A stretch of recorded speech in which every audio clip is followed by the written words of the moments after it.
socialism has failed and completely and disastrously robbed people of their money, their freedom, and their lives for over 100 years. Regardless if you're a lover or hater of Elon Musk, everyone has to agree that he is unapologetic about being absolutely rich. Should he be rich? Did he pay his fair share? Or is it even moral to be that wealthy? All of those questions are answered with our conversation with Don Watkins. Stay tuned. I mean, the annoyance, though, of like people holding it against you that you've had success, holding it against you that you have wealth, viewing billionaires as evil, and you're not doing enough to give back. You have like the Elizabeth Warren thing, that you haven't paid your fair share. I mean, that's again, we hear this all the time. It's like, pay your fair share, but like, what does it really mean to start paying your fair share when we realize by being an entrepreneur, you've created so many opportunities for them to advance their own lives?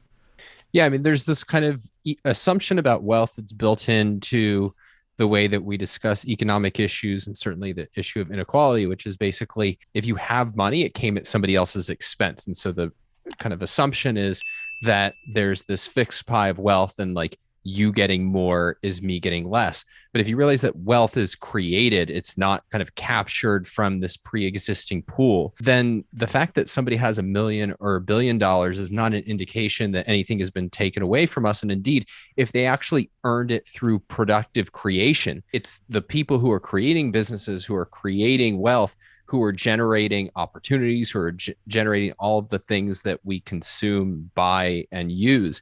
Well, couldn't you just say that the way that Elon Musk has built his business is through the things that society has produced, right? So like the way he gets back, well, I would think so, the way he gets back and forth from work, like he drives a car, these are public roads. Like, he uses things that society's built, and now being a wealthy guy, he has to pay back his fair share.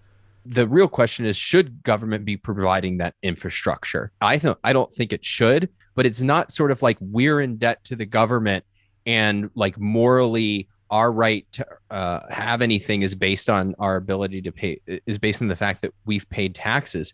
That whole kind of argument, I call it the squeegee bandit argument. It used to be a big thing in New York back in the day, that you would be driving through the city and some guy would jump out and start squeegeeing your windshield without asking, like, hey, do you want this service? And then you say, now you owe me. And here it's the government is just foisting a whole bunch. We're going to take over the roads. We're going to take over education.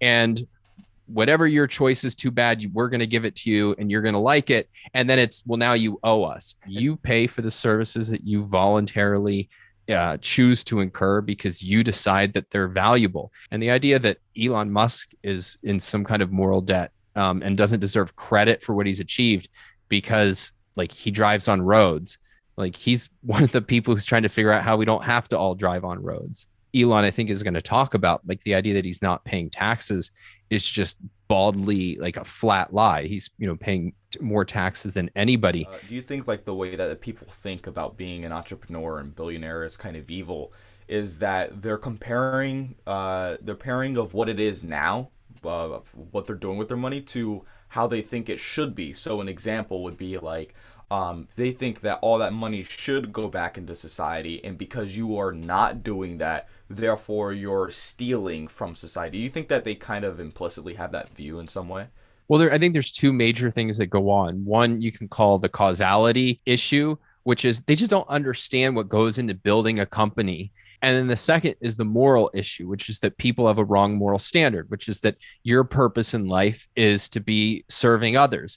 And so if you look around at businessmen and think, wow, man, like they have a lot of money, they don't have a right to that. They don't deserve that, because no, their moral obligation is to be serving others. And yeah, if they're creating products that we like, then that's fine. They can do that.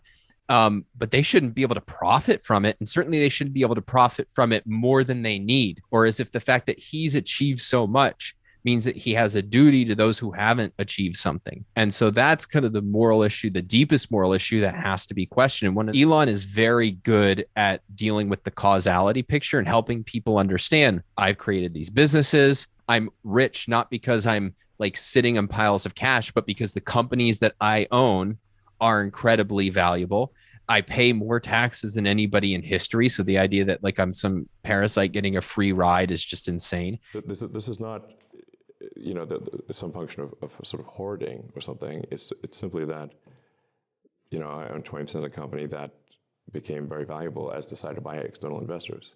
Well, I mean, look, the reason that people are investing is because they want to become wealthy, right? Like, the whole way that we're taught to think about economics from a moral lens is the complete opposite of what's required for human beings to actually flourish and achieve anything. So that if you're trying to achieve anything, if you think about Musk's view, it's he puts stuff out there into the world, and then if people don't like it, they don't have to invest or they don't have to buy it. And when people come in and criticize it on moral terms, what they're really saying, that it's precisely because we didn't invest, we didn't create anything, that we should be able to tell you what to do with your $200 million. Like, that's really the argument. It's we're morally noble because we didn't succeed as much as you did. And I think that's ridiculous. Well, I think people like Elon Musk and Jeff Bezos are, a clear-cut example and obvious evidence that capitalism is failing. Like, think about it. You have, so many people that are poor, and then you have just a small minority that's just making it big out there. This is a clear sign that capitalism is not providing for everyone. Well, I mean, that's only true if you radically change the goalposts. Let's pretend for a minute that Elon Musk, Jeff Bezos, all of these people didn't exist. Well, first of all, we'd all be a lot poorer. We'd all be a lot worse off. We are so much better off than any time in history. It's not that we're worse off and capitalism is failing because we're all poor. No, we're richer than ever by and large. But there's a bigger gap between us who are richer and the people who are super, super rich. Who cares about that gap? Look, we've played this game about capitalism versus competing social systems for, the last 150 years. East Germany versus West Germany, South Korea versus North Korea, the United States versus the USSR. Where do people swim from? From Florida to Cuba, or from Cuba to Florida? What's happening in Venezuela? Is this, the great socialist achievement? Socialism has failed and completely and disastrously robbed people of their money, their freedom, and their lives for over 100 years. And capitalism, to the extent that we've actually had it, which has been far from consistently, has proved itself as the engine of opportunity and prosperity.